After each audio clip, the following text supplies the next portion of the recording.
Coming up on the Get Loud podcast. Oh, we're so close to Commanders. We still have some work to do. Yeah. About to return to D.C. Yes, most definitely. I cannot wait. We're going to talk to Bram Weinstein, and we had a draft class to talk about as well. Yes, and I did take the Conerly challenge. Plus, look at these legs. You know what that means? Summertime, grilling season, and you have beef. No pun intended. Barbecue. But barbecue. You and Anna are going to go at it. It's coming up next. Gas grill. How you doing, everyone? It is the Get Loud podcast presented by our good friends at SeatGeek. This summer, SeatGeek has your ticket to the best live concerts in the DMV at Northwest Stadium. SeatGeek, the official primary ticketing partner of Northwest Stadium. That's Smoot. I'm Jinx. Before we get started, Yes. Cinco de Mayo. One of my favorite holidays. Franklin Hall, Yes. 8 o'clock, Command Center Live. You guys are going to be there, so have your margs. Come out and check out the entire crew. You guys are going to be there in front of everybody. Yes, we are. We're going to enjoy that day. It's a day of fellowship and drinking. We're going to come together as a fan base and enjoy ourselves, Jinx. That's what we're going to do. Where does Cinco de Mayo rank for you? Well, I'm a big Halloween guy. Oh, okay. Like, Halloween is one of my personal favorite holidays, all right? That makes sense. Because it's actually not for kids anymore. Like, nobody, like, as a person that has kids, I don't take my kids trick-or-treating. I go buy them candy, they eat it. Like, it's not like we used to do it in the 90s, all right? It's just totally not. I mean, I have to say, I've gotten dressed up every year for like the last 10 years. I've been Fred Snow for the last 5 years. All right, so I enjoyed the holiday. Like, it's genuinely one of those days where 30 days out, I'm preparing for it. Like, I'm preparing for it. I have to get my outfit. I had to get everything going so I'm ready for the weekend. Not just that day. Yeah. For the weekend. Well, it felt like a holiday when we got the announcement that we're very close to having the Commanders return to D.C. at the RFK Stadium site. Now, again, it has to be approved by the D.C. City Council. So they got to approve it. There's Come always on. some politics They involved. gotta That's approve just it. part of it. Yeah. But when we heard the announcement and you watched the press conference, we're going to talk to Bram Weinstein here in just a couple minutes and get his thoughts on it because he was there and being the MC, if you will. What did you think? I loved it. I loved it. I wish it was in my playing window that I got to go back to RFK. But it works. Right? It fits. It just feels right. It feels right because I was always one of them people. I'm like, we are the Washington football team. I stay in Virginia. I play in Maryland. I don't do anything in Washington besides go out. All right. So for it to be back at the Mecca and just look at what the Nat Stadium has done for the waterfront. It's huge. It's created its own little pocket over there. Yeah. So when you put this stadium here, not only are you getting another waterfront, it's another business district. Like, so it works. It's supposed to be there. It's a natural fit. All right, that's all I'm gonna say, Jinx. It's a natural fit, and you're talking about the Super Bowl in the nation's capital. You're talking about the draft in the nation's capital. You're talking about Taylor Swift concert with Travis Kelce there in the nation's capital. Like, it just works. Make it happen. Make it happen, DC. Yeah, and I think it's important to point out because, like, as you said, if you didn't see Navy Yard before where it is now, you wouldn't recognize it. Like, you know Kelly Johnson, right? Yes. So Kelly and I are tight. We go back a long way. I mean, she's covered this team. She covered the team for a long time. One of the best to ever do it. So she came to visit last year, and she lives out west now. And so we were Navy Yard, and she was like, I can't believe it. she's like, this is Navy Yard? Yeah. I was like, yeah. She's like, wow. And she was in the district for a long time. Because it looked like an oil spill before it got over there. If you really want to know what it looked like, it was a oil spill over there. All right? That's what it was. Now it's vibrant. Now it's condos everywhere. It's restaurants everywhere. It's two stadiums, not one. Yeah, Audi Field. You got to realize Audi Field is over there also. So it just recreated a whole business district, and I think that's what's happening if they put the stadium back there. So let's get some perspective on this and bring in the voice of the Commanders, of course, Bram Weinstein. And he was there on Monday for the big announcement. So we got to talk about this and bring in the voice of the Washington Commanders, Bram Weinstein. Bram, always good to see you, even during the offseason. But this is especially exciting, not only because you're here, but also because now we are very close to the Commanders returning to D.C. Still needs to be approved by the D.C. City Council. But before we go into some of the particulars, I know you have some very personal memories, some very vivid memories of your time there. Can you take us back just a little bit and kind of give us a little scene setter? Yeah, it was such a full circle thing, and I'm just so, privileged that they, gave me a role in a moment like that. I mean, it's historic for the city, for the region, obviously for the team as well. And I'm with you, like nothing's done here. So hopefully this will get passed, but we'll let the city council and the mayor and, the government officials do their work with the team. And hopefully this becomes a reality and that we're calling games in 5 years at RFK Stadium. But, I grew up here. I went to RFK as a kid. I fell in love with the team. That place was part, football stadium, part church, really. I Yeah. think for a lot of us, it was a religious experience going to games there. And obviously, it didn't hurt that the team was a dynasty, throughout the 80s and 90s. And, I've had a lot of really cool moments with the position that I have. I got to call a Hail Mary last year. We had a 12-5 season. They went to the NFC Championship game. All these things I'll never take for granted. It's been a magical year, but that thing on Monday is going to stand out for me for the rest of my life. I mean, it was a historic moment for the entire region, and it was incredible to be privileged to have any role in it at all. How huge will this be potentially for the city? We sort of have proof of concept, I feel like, with Nationals Park. I know it's a different franchise, but you're talking about the revitalization of an entire area in Washington, D.C. Yeah, I think, in some places, the stadiums can become anchors. And I think in our city, it has in two different locations. When Abe Pollin moved the Wizards and the Capitals to downtown Washington, D.C., it completely revitalized the Chinatown area of the district. And I know, not to talk about, Ted Leonsis and what he wanted to try to do, recently with a potential move, but I think part of that was he wanted to see the revitalization continue and it be an anchor. But for a very long period of time, it totally changed that part of the city. Nationals Park, Audi Field, has totally revitalized and anchored a part of the city where, I grew up here my entire life, Jenks. Like, we didn't go to the Navy Yard. Like, no one ever, there Yeah. was never a reason to frequent it or be down there. And it's anchored that part of that city. It's become a hub where young people live. It's a growth, part of the city. And I think the same thing can happen here with the RFK Stadium site. They've had two proof of concepts for it. Obviously, a large portion of this will be a stadium, but there are parts of this deal where a lot of pieces of this land need to be developed differently. I think for the investment to work for all sides, that it can't just be a stadium. And I think they're being cognizant about all of that. And so, I believe this is, the right thing. Obviously, to say it here, it's the right thing for them, for everybody to do this. And I hope that it does go through. I think it's a perfect place for the stadium to be. Karmically, historically, it's hallowed ground. It feels like home.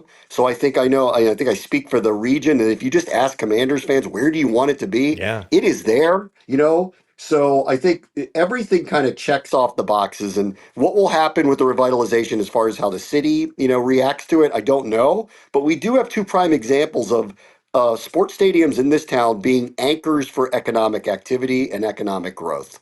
So you said this is a full circle moment, and I'm sure what reinforced that was seeing all of these franchise legends there at the same time, everyone on the same page saying this is where the stadium belongs.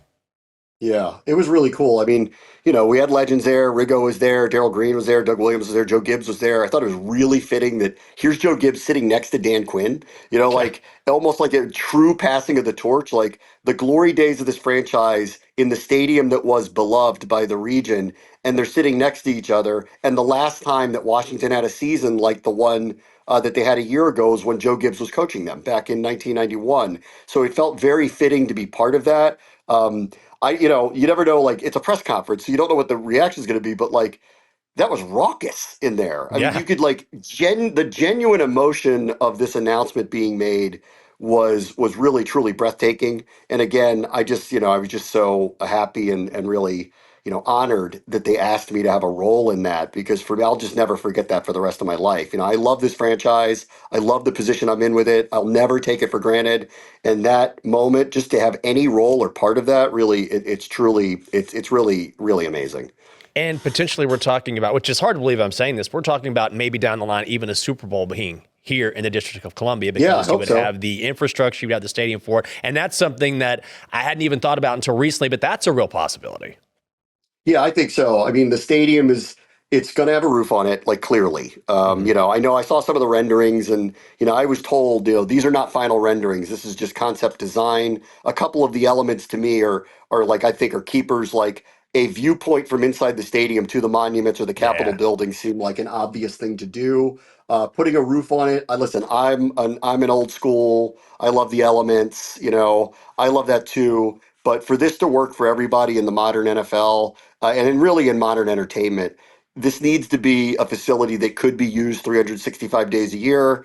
And to have the type of events 365 days a year, they're going to have to put a roof on it. Otherwise, you render a building like that unusable for if the Taylor Swift Eras Tour concert's going to come around. It's going to be very difficult to hold it there in January or February. I think there's a lot of potential use cases here in major tours and entertainment and all sorts of things, and a roof is just going to be necessary. Unfortunately, I love elements, but from what I saw, it looks like. I think it's everything you could ask for it. It's going to be a modern build, whatever it ends up looking like. And I'm very excited to see what a final design would look like if this does actually go forward. Glad you got the Eras Tour in. I know Anna likes that. But before we let you go, I'm sure you've thought about it. It's a few years away, but time moves quickly. Have you thought about actually calling a game there at the RFK site here in, 2030? Yeah, I think it's going to be very emotional for everybody. I mean, it's like you're going home. This has been a long, long, long winding road to go home. When I've talked to, all of the people who are watching this and they know the history of why RFK became blight. It's because the federal government was under control of the land. This wasn't up to the DC City Council to choose what they wanted to do with this land tract. And it just had been held up in red tape for a very long time. So when I tell people, there's a reason why this happened like this, but there was a natural let's go back there feeling, I think, amongst the fan base for a very long time that it was a really long, long, long winding road to get back to this point. It would be incredible to call a game there. And to your point about the Super Bowl, too, I have a hard time believing Washington's not getting a Super Bowl if they do put a roof on a stadium. I mean, Roger Goodell didn't say that would happen. He can't say that's going to happen, but this is a pet project for him, too. And I think the way he put it was, their application looks a lot different with a new stadium here. So I'm hoping we get the draft on the National Mall. I'm hoping we get a Super Bowl here. And I hope we start to kind of, take in some of the major prime calendar events. And then who knows? I mean, with the team that they have, the quarterback that they have, the culture that's being built and all the good vibes around the city, the region rallying, it's showing support by wanting to bring them home and wanting to have a stadium. You can feel the support around the region. I hope we're going to be winning big and maybe even winning bigger than they did a year ago in the very near future. Yeah, it seems like the perfect time for it. It's all coming together. He's Bram Weinstein, voice of the Commanders. We appreciate it, Bram. Thank you. See you, Jenks. So Bram was there, and you can just tell that he sort of mirrors the excitement that we're all feeling with that potential return. We're really close, so excited about it happening. And on top of all that, had a great draft. Yeah. We were in Navy Yard. Yeah. Covering the draft. And it was fun. There were a lot of different, that was a good time. Yeah. Met a lot of great fans. And at the time, Josh Conerly isn't where we thought the team was going to go. But I'll tell you, the more you get to watch this guy, the more you listen to him, the more you realize exactly why AP made this pick. Well, it's reinforcement. Yeah. I reinforce first of all, it's protecting asset. JD5 is the asset to protect. And while you protecting his asset, you might want to solidify what I call the wild boars, the new version of the wild hogs. You want to make sure. And when I went through and looked at position by position, almost 4 out of the 5 positions are Pro Bowlers. Right, Larry Tunsil, Pro Bowler. Taylor Biotis, Pro Bowler. Coleman moving to guard, I think he's going to be a Pro Bowler. All right, and you got to realize Sam Cosmi has already solidified himself as a Pro Bowler. So now you are protecting the asset in JD5 back there, and then you look at all the things that the teams in the division did. Abdul Carter, Sexy Dexy, Thibodeau. That's New York. All right, you know what we got in Jalen Carter with the Eagles. Yeah. Then you got to realize they called for reinforcements in Dallas. Dallas had a very good draft. I'm not going to knock them. Yeah. They had a very good draft. So when you look at what we did, we just counteracted what they was doing. Yeah. And haven't we said with the Eagles that one of the reasons why they've been so good is that they win in the trenches? They're good on both lines of scrimmage. And so you cannot go wrong, especially when you have to face a team like that twice a season. Twice. And that's what we did. We went, all right, that's the apple cart. We got you. No problem. Mm-hmm. That's what you want to do. You want to be size? We can do size. And that's why I challenge everybody to go out here and watch that film of Conerly versus Abdul Carter while they was in college, because he manhandled him. Yes, he did. He manhandled him and taught him a lesson and gave him blessings. All right, so you got to love that. So I thought it was very smart by the Brain Trust, very smart by Adam Peters to make sure You sew up the offensive line. I forget what I was watching, but it was someone who was giving some insight on Conerly as a person. Yeah. And he wants to know, which I love guys like this, so cerebral, where he doesn't just want to know his position. He wants to know about the entire offense. He wants to soak everything in because I like that. He's a football savant. It's not just me. Like, I want to know what this guy's doing, what this guy's doing, what this guy's doing. And when you have a guy like that who lives and eats and sleeps football, that's just going to help you. Listen, when I heard that about him, it almost made me so happy that I stopped thinking about the fact that Travis Hunter went number 2 and now Sean Springs is not the highest drafted cornerback of all time. All right? He won't answer my phone. I've been calling him. He knows what's coming. He knows what's coming. Yes, he's been dethroned and he don't want to talk about it. All right? But to hear that this kid is a savant like that, because I was like that. I want to know what everybody doing because now I can really figure out my game plan inside of your defensive call if I know what everybody doing and where everybody should be. Yeah. So that's telling me he has a higher level, and that what makes him a commander pick. That's what it means to be a commander.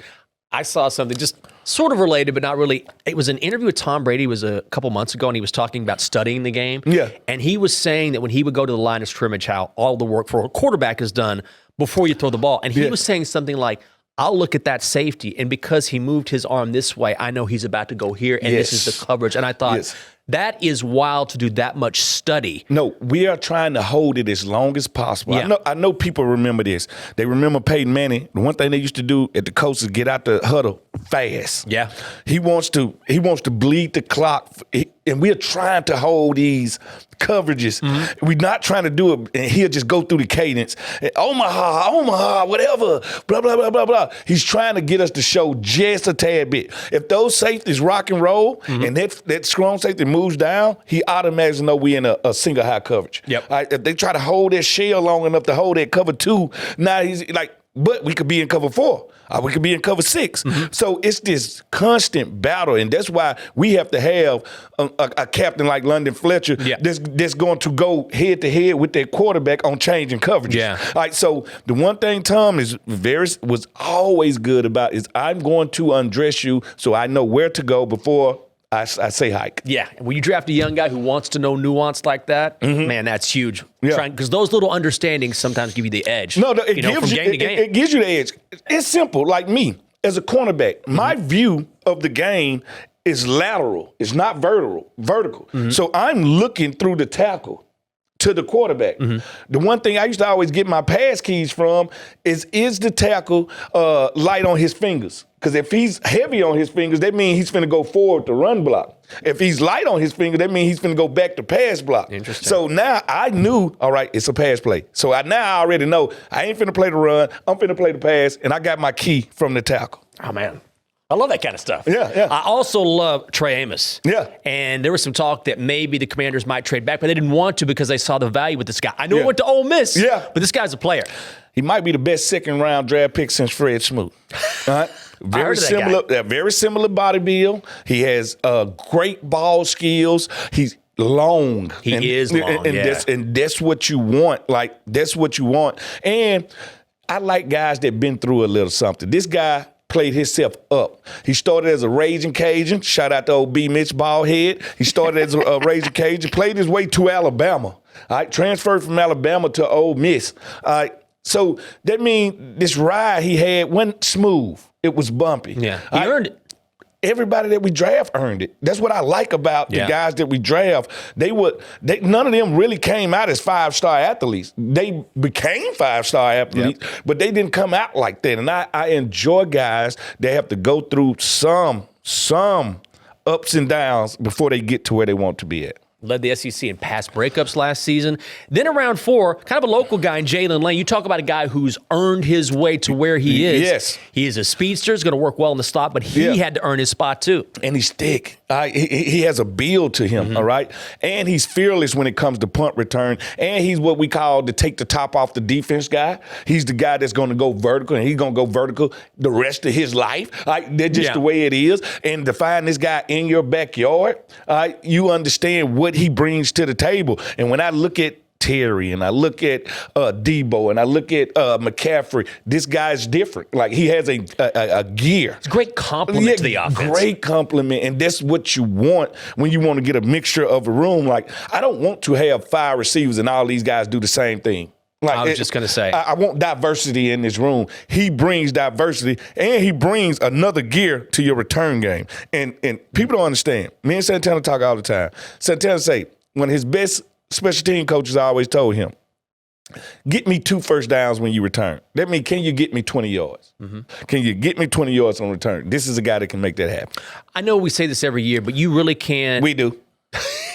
You can't overstate how important it is for some of these young guys to also be able to contribute on special teams. Yeah, and he is definitely one of those dudes. First of all, young guys, special teams is how you're going to get on the field. Like, if how you make your mark. If you want to know where you're going to start at, your first starting job is special teams. Mm-hmm. Now, if you happen to get in the rotation on offense or defense, so be it. If you got the skill set to start from day one, so be it. But you still going to play special teams. That's the biggest rude awakening to high drafted guys. Mm-hmm. You still going to play special teams. Like, they're going to tell you choose 2. All right, they're going to tell you choose 2 special teams when you get here. All right, that's part of it. And the faster you embrace it, the better you're going to be at it. Round 6, K. Medrano, UCLA, fastest linebacker at the combine. Listen to me. His athletic prowess jumps off. If you watch this dude film, he has a play where he's blitzing from the left on a run blitz. They throw a quick screen to the right. This guy flashes across the screen. I don't know if he's going to play safety. Mm-hmm. I don't know if he's going to play linebacker. He's built like a strong safety. That's what type of athlete he is. Like, you talking about a steal. The last 2 draft picks that we had, and usually people throw flyers in the 6th and 7th. Yep. Let's just see what you got. Like, I thought we were going to get the tush push stopper from Florida, 420 pounds. But he's trying to lose weight. I'm going to say, he going to have to do something. Yeah. But to get these guys with this athletic profile, like, this guy could be a legit starter for you, and you find him in the 6th round. Mm-hmm. Like, that's different. Like, that's telling me they want every blade of grass. They want every pick to count. Medrano is one of them picks. When I seen him get picked, I was like, wow. I couldn't believe he latches to the 6th round. Like, I just couldn't. Maybe people want him to be a tad bit more physical. I think that has to do with your team as a whole. Yeah. But you want to talk about bang for your buck? You want to talk about winning the draft in the 6th and 7th round? This is how you get it done. He's also a team captain, and that's something we've seen that this team has really emphasized in the draft and other areas, which is we want leaders as well. We want leaders of men. We want men that know. We want accountability. Yeah. If I could say one word that they brought into this building, it's accountability. And they want it from each and every player, not some. And they're showing you that you're only as good as the 53rd person on the roster. Well, we want our 53rd person on the roster to be starting caliber. Right? And that's what we want. Finally, in the 7th round, Ja'Cory Krosky-Merritt out of Arizona. Only played 1 game last year because of eligibility issues. But if you go back a couple seasons, he plays bigger than he is. Yes. And he's a great compliment. We keep talking about that because it's one cut and go for this guy. No. He going to get downhill. And he's faster than you think. And the tread on those tires are fresh. You know how you get fresh set of 4 tires? And you like, you know what? I might drive to Alaska today. You know, because I got the tread on him. Like, but this guy didn't play last year. Think about this, Jinx. He played 1 game last year. Then he goes and plays in the All-Star game and gets MVP. Yeah. Meaning I ain't get the reps y'all had. Right. I just showed up, ran the ball, and got MVP. The guy is ready to play. Like, that's why I said we got steals in the 6th and the 7th. He wasn't even on my board because I forgot he was there. Yeah. But then at the Shrine game. Yeah, I was say he was not on my board because I forgot the guy was not there because he didn't play. And to get a guy like this, sky's the limits. And, of course, there's going to be all sorts of undrafted free agents, minicamp, invites, and one goes to Gabe Taylor, which is, regardless of how that works out, you still have to earn your place on the team. It's a nice story, too. Yeah. It's just so doing the right thing. Yeah. You know what I'm saying? And let's see what Gabe can bring to the table. Because I talk to Gabe all the time, and Gabe, he had one destination on his mind, and this was here. He wanted to come here. He wanted to play in his brother's shoes. He wanted to have his brother's old locker. He wanted to pick up where the old man left off. Yeah. Like, he understood the mission. And for him to be able to live that dream, no matter how short, how long it is, all right, for them to make that dream come true says everything to me of where we are at as a franchise. Yeah. All right, when it's ran right from the top, the bottom ain't no worries right now. All right, so to bring him in and to give him a chance to make this team, to give him a chance to make this roster is everything. And I'm sure Pete Taylor, who I talk to Pete all the time, enjoy the fact that Washington's family for the Taylor family. Yes. It's for Jackie, baby. It's family, and this is what we want. Yeah, fans understand that. I know you understand that, and certainly the people at the top understand that as well. Yep. So, voicemails now. Anna is here. If you're wondering, we're not keeping her off camera. Yes, I'm here. She's here. She's ready to go. Guys, you can always call us 703-726-7419. Anna, what do we have? All right. Well, we have one voicemail we'll get to for this little voicemail segment. But I was going to say, if you guys have any specific, If you have any specific players you guys want us to do a deep dive in throughout this OTA rookie mini camp period, like let us know. Leave us a voicemail, drop it in the comments. That way we can work on bringing beat reporters from their schools in. We want to talk about these guys, so be sure to request who you want to hear about because we want to talk about them on the show. Yeah. Let me bring in the first call. Yeah, my name is Craig from Newport News, Virginia. I was born in 1964. I was a Redskin out of the womb because my mom graduated with Chris Hamburger at Hampton High School. And I'm just tickled to death at how Washington's doing right now. Does anyone but me believe that we're going to be contenders for the next decade? Thank you. Oh, yeah. We here to stay. This is not fake. This was not a flash in the pan. Listen to me and listen to me softly here. As a guy that played a decade in the league, I realized something. I have been on a part of great teams and great rosters, and we were missing one key piece, and that was the quarterback. And we always ended up 8-8, 9-7, just barely getting there. When you have a quarterback, not only do you have a chance, you got a chance every time you walk out there. Yep. Was it any game last year, Jinx, that we walked on the field that you were like, we ain't got no chance? No. No. I was like, because we got that guy. Because we got that guy. Yep. Like, because we got that guy, we got a chance. Every time a game starts, we're in it. Right. All right? That's just what it is. So, no, this is decade plus long, all right? Quarterbacks play a long time. Yeah. All right? I don't want to see him put on no other jersey, all right? At the end of the day, yes, we're in the – I'm sorry. I want to apologize to the fan base about the dark years I participated in. I understand. It's not your fault. Yes, I call it the dark. It's not your fault. It was the dark age, the Black Plague. All right? I remember covering the team. I was with you. You almost caught the play. I was right there with you. I'm sorry. I apologize. But we are out of those times. Yes. All right? We have found the vaccine.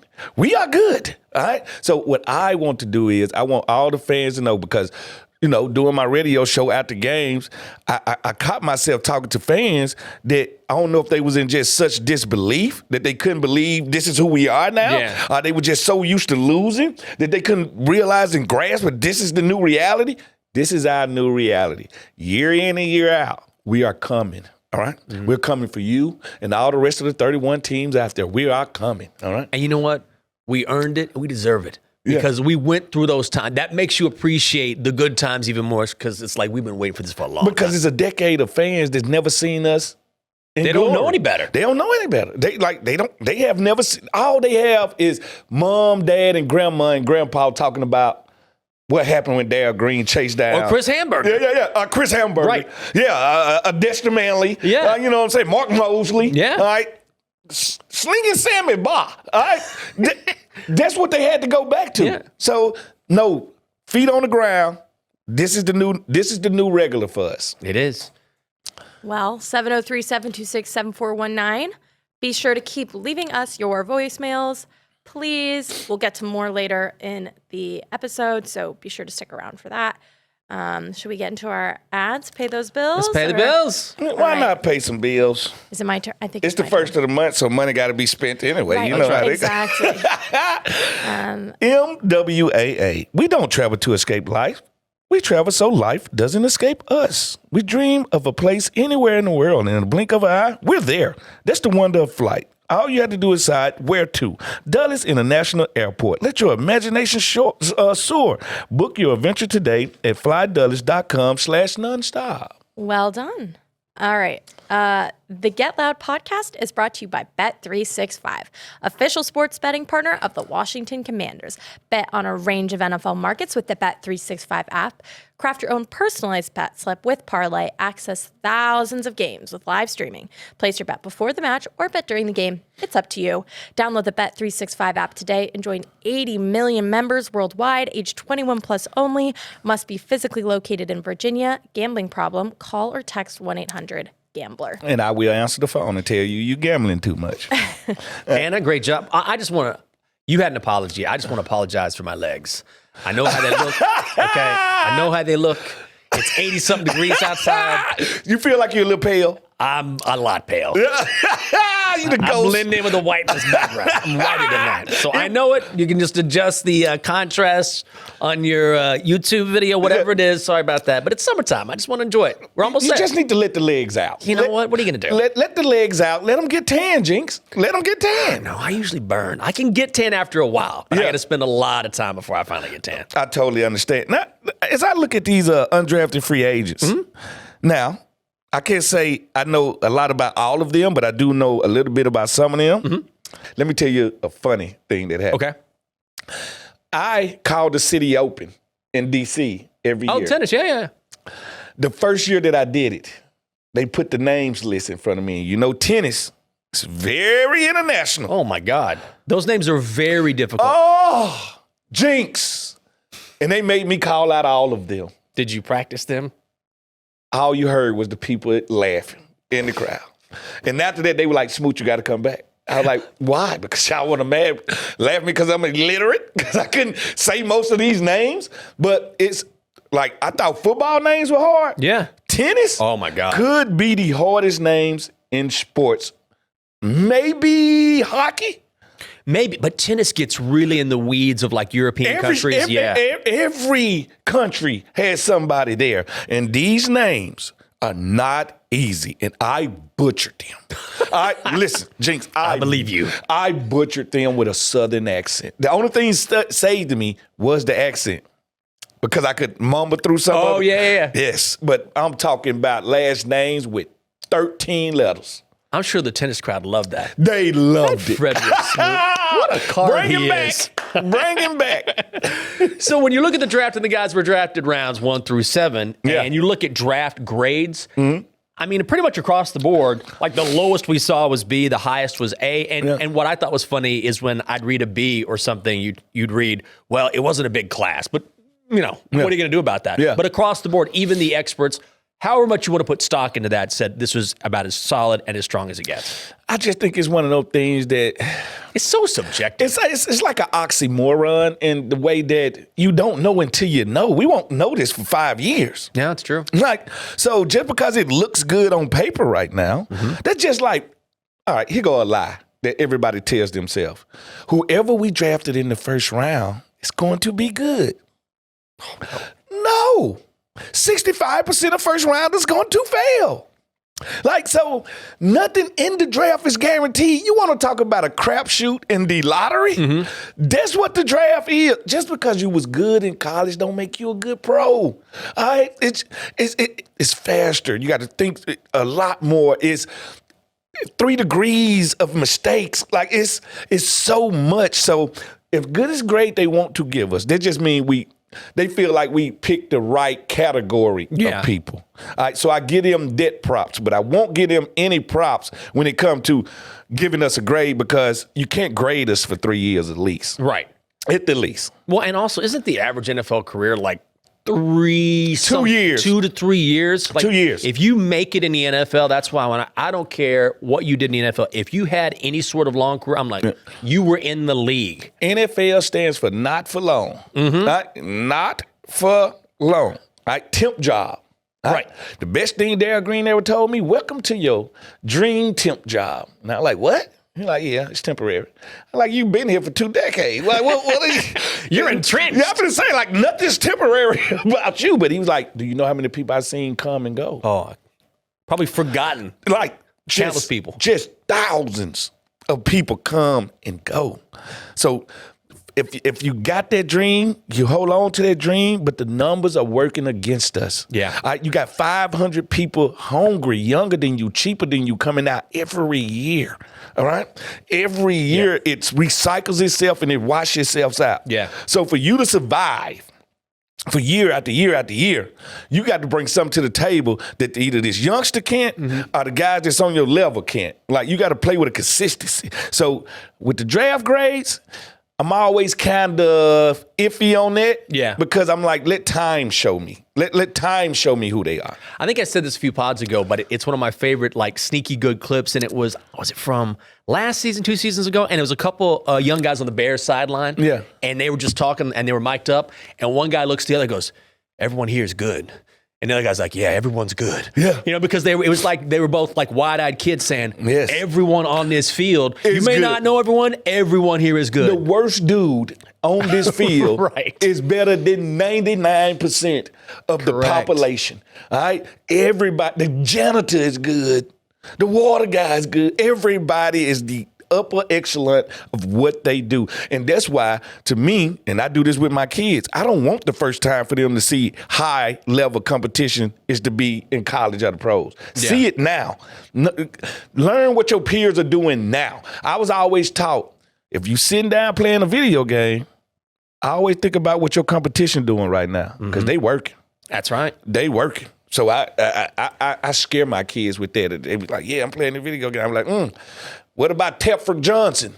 What is he doing right now? What's Teffer doing right now? That's what I tell them. Like, Yeah. I always tell them, like, check this out. The refrigerator work. The microwave work. Why you ain't working? Huh? That's what I ask. Why you ain't working? And also, stop prank calling these kids.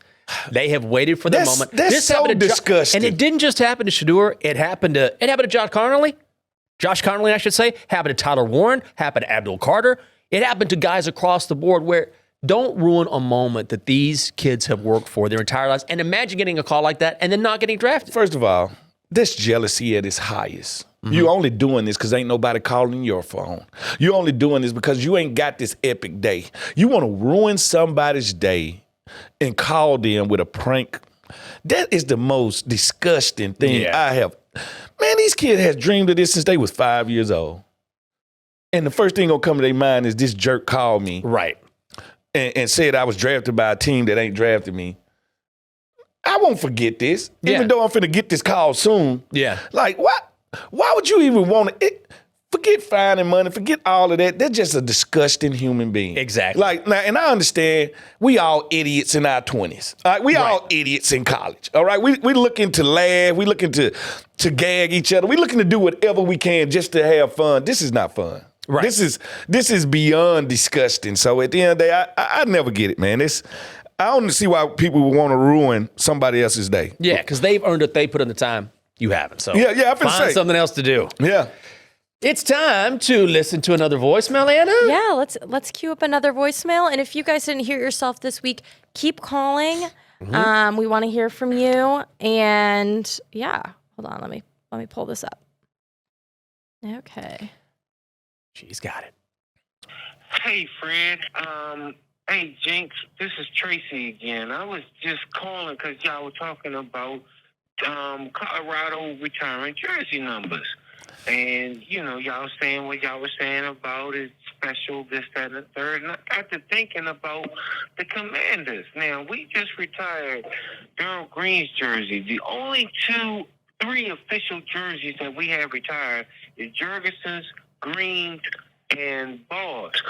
But we don't have Monk's number being in circulation, Joe Dyson's number being in circulation, along with other players' numbers really not being in circulation. And my thing is, then if we're not going to use those numbers, then why not retire them? And if we're not going to retire them, then why don't we put them back in rotation? That's just a question that I had. Thanks, brothers. Take care. Bye-bye. Well, thinking about it, you know, they haven't put that 2-7 in rotation. I haven't seen it. You know what I'm saying? Just to think about it, you know, not to glorify myself. I'm just putting it out there. I'm just putting it out there, you know. Me and Brad, you know, Brad wore it too. Yep. That too seldom, so it hasn't been in rotation, and I respect the team's wishes. Yeah. Right? So the thing about it is, I'm just doing what the team wants me to do. So I understand where he's coming from Yeah. on putting these numbers back into rotation, but I don't think the fan base wants to see anybody wear Arc Monk's number. Right. And I also would say that I think the difference is that haven't we seen that things are done differently now with the Josh Harris group? Haven't we seen that this is a different time where things can change? Give them time. That's the one thing where we're seeing a lot of changes, all positive. I mean, it's just been win after win after win. So I think, I can't speak for anyone here, but I would say with all the changes we've seen, it wouldn't surprise me if down the line we saw some of that change. But here go the thing, too. You just can't keep retiring numbers. Like, there needs to be a standard. Yeah, like, think about it. Like, here go the tricky part about retiring numbers. If you retire all the great player numbers, the young players got no numbers to wear. Right. All right. And here go the scary thing about not retiring a number. And I'm just using this for example. That's all. I'm just using it for example. Let's say we didn't retire 28. Okay.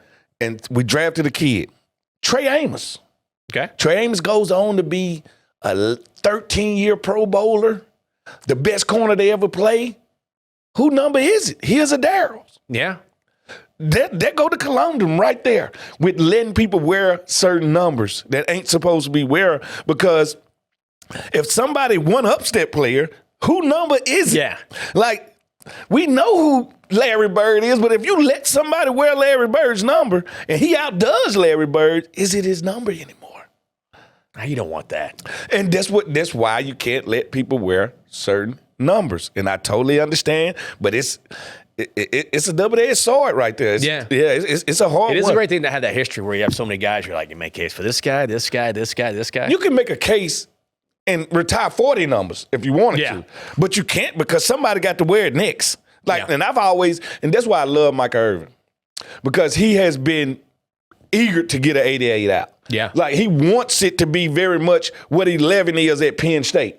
All right? The best players it's an honor put it to wear on. that number. Yes. So I like his view of it.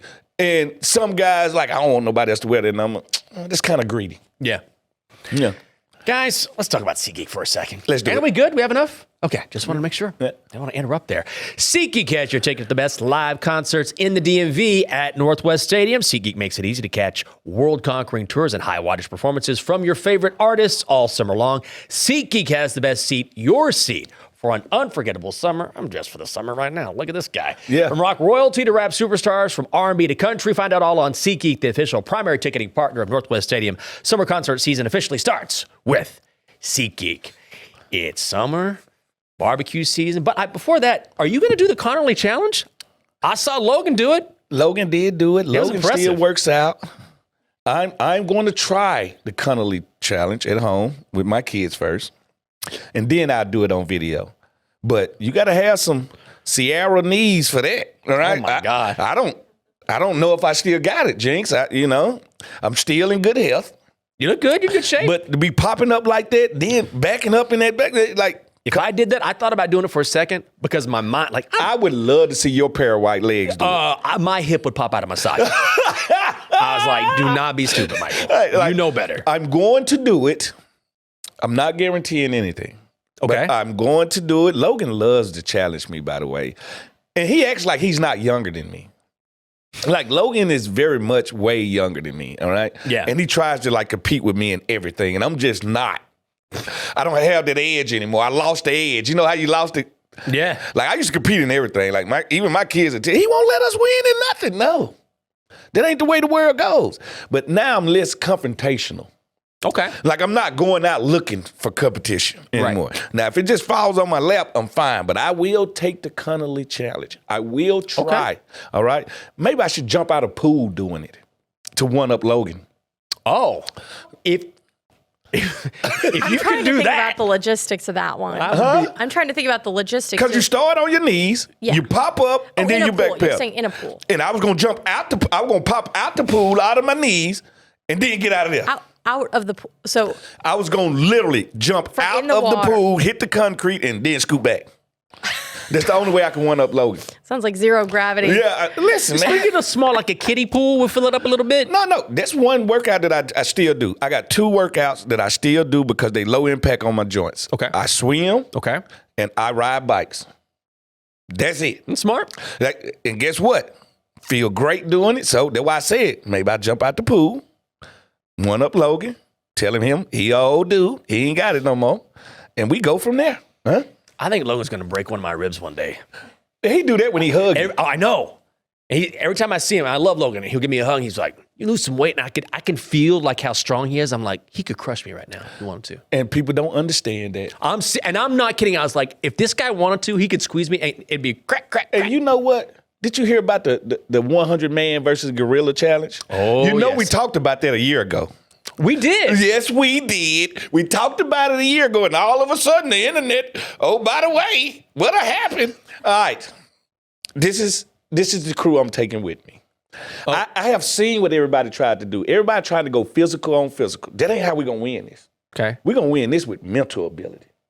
I want 60 athletes and 40 nerds. All right? Nerd. I need nerds. Because Strategy? we need to think our way out of this. The way to beat this gorilla Yeah. is to outthink him. Okay. We will not out-physical him. Great. Hey, let's be practical about this. No. We need to outthink him. All right? We need to use the things around us. Okay. I need nerds. All right? Everybody trying to take Hulk Hogan. Everybody trying to take The Rock. John Cena with them. No, I'm going to get Albert Einstein III. All right? I'm bringing him with me so he can give us a legit way to stop this dude because we need weapons, one. All right? If we don't got them, we got to make If there's them. no weapons, I'm putting money on a gorilla all day. Well, if you outside, it's always a weapon. A tree branch is a weapon. All right? So what I'm going to do is I'm going to outthink this guy. All right? I'm not going to go out there and try to go blow to blow with him. You're hoping for a dumb gorilla. Well, they're just not going to outthink a human. I just feel like a gorilla would be, before, you'd have to be very strategic because if you don't have any strategy, it'd just be like, you'd suffer a lot of Well, casualties here's the like thing that. about it. 10 guys got to be ready for the sacrifice. Oh, yeah, the first 10 guys, done. Just sacrifice. You're All right, dead. you're there for sacrifice only, all right? But at the end of the day, we have to outthink this animal. We have to use the one thing that he doesn't have that we do, and that's brain waves. And the way you're going to beat him is you're going to have to either trap him or use a weapon. Okay. Guys, I've got, just before we go in there, this is what I've come up with. Fred, I need you over there. Yes. All right. Sean, Yeah. you're going to have to die. Just go right at Yes, him. somebody got to have to jump on the head. Somebody had to go for the chokehold. We got to get around the throat. Like I need guys that figure out where's the weak spot. Yeah. Right? Well, guess what? You never think about it. Under the arm is a very, very, very weak spot Right in the armpit. with a stick. A stick to the armpit. That's the way to down a large animal. Well, before we go, it's barbecue season. Anna, do you want to share your Yes. mom's advice, which I don't think we agree with? Okay, well, first of all, before we get to the barbecue thing, guys, don't forget Cinco de Mayo, Franklin Hall, Command Center Live, 8 p.m. after you've had your margaritas. First Come hang drink with on us. me. Yep. Oh. Well, don't make too many promises. We might have a big turnout. I'm finna say, first drink on me. Yeah, you guys be sure to join. I didn't say it was alcohol.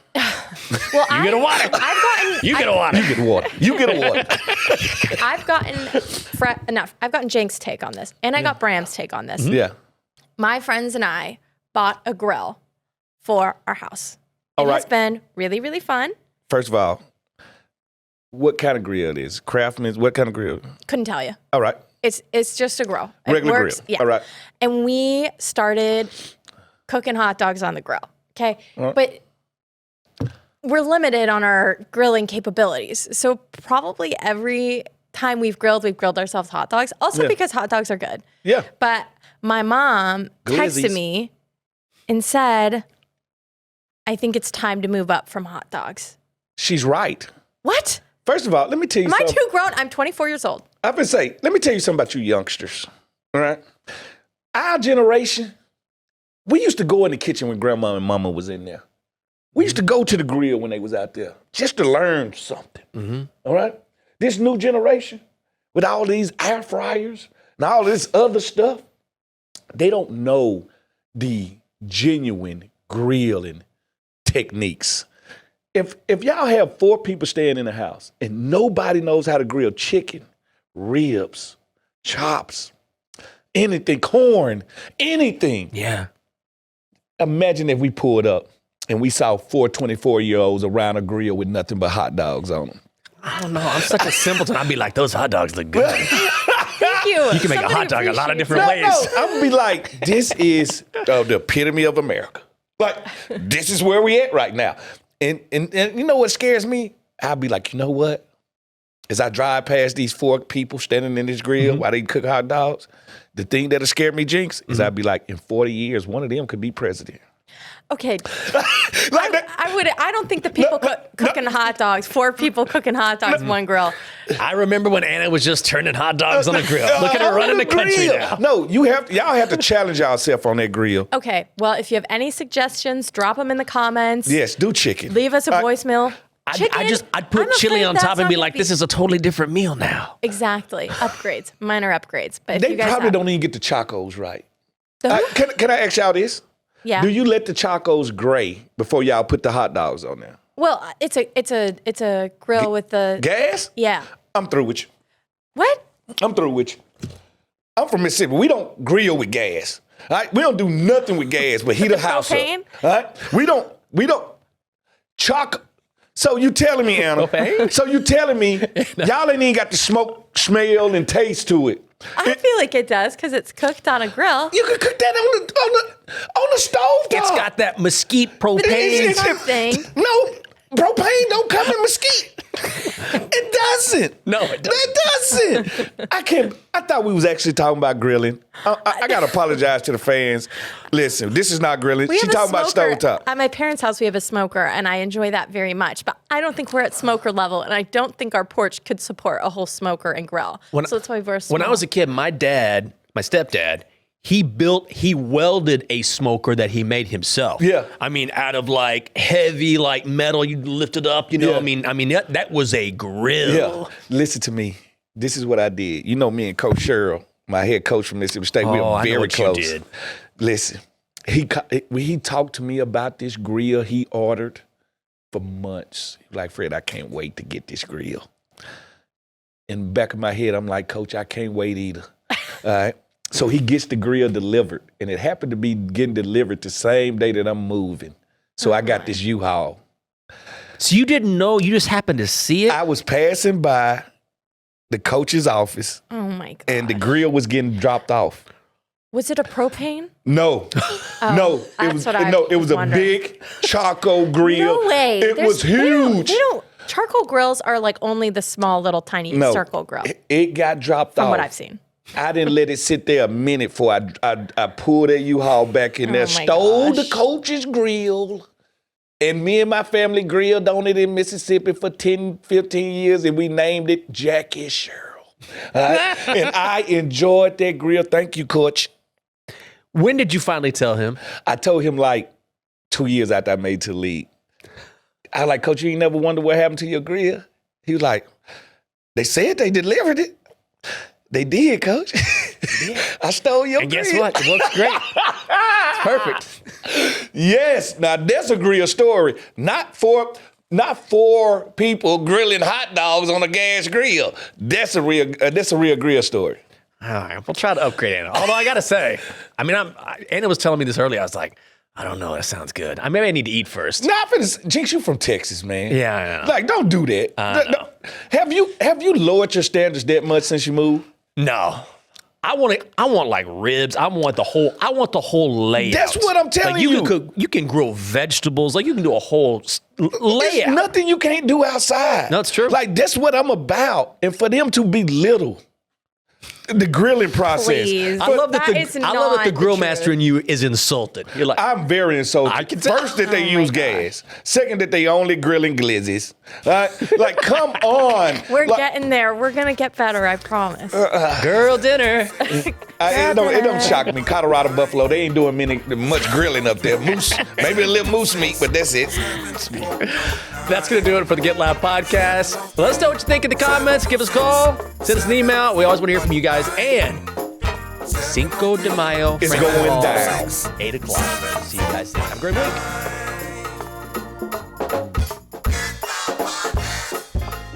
The views and opinions expressed by our podcast guests and or hosts are their own and do not necessarily reflect the views or positions of the Washington Commanders or any of their representatives.